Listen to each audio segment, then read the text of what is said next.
اکثر ایک بات سننے میں آئی ہے،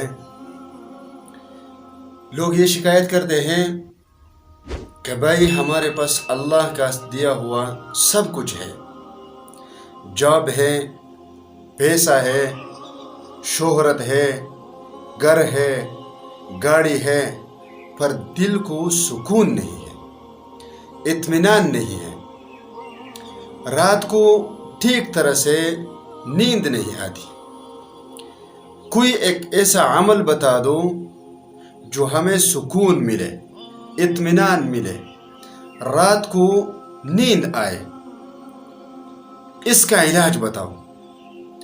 اس کا علاج میرے پاس جو موجود ہے وہ اللہ تبارک و تعالی کا کتاب یعنی قرآن پاک۔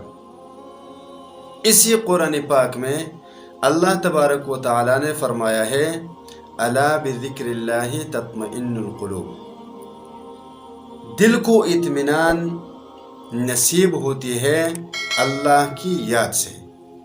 اور اگر ایک طرف سوچا جائے تو منافقین ذکر بہت کم کیا کرتے تھے۔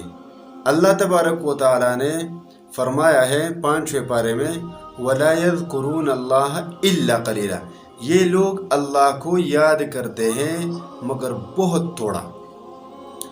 تو ذکر زیادہ کریں۔ ذکر میں کون سی چیزیں آتی ہیں؟ سب سے بڑا ذکر قرآن ہے۔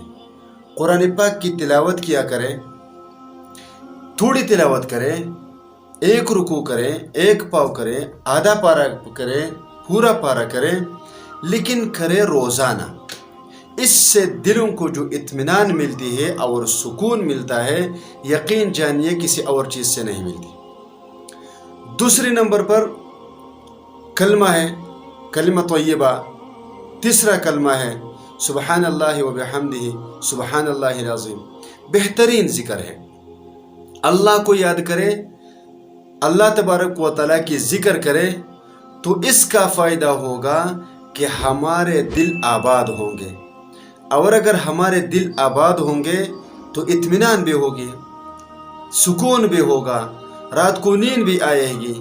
رات کو نیند نہ آنے والوں کے لیے ایک اور ہے کہ درود شریف پڑھ لیا کرے۔ بس درود شریف پڑھتے پڑھتے انشاءاللہ 4-5 منٹ میں آپ لوگوں کو نیند آ جائے گی، گولی کھانے کی ضرورت نہیں پڑے گی۔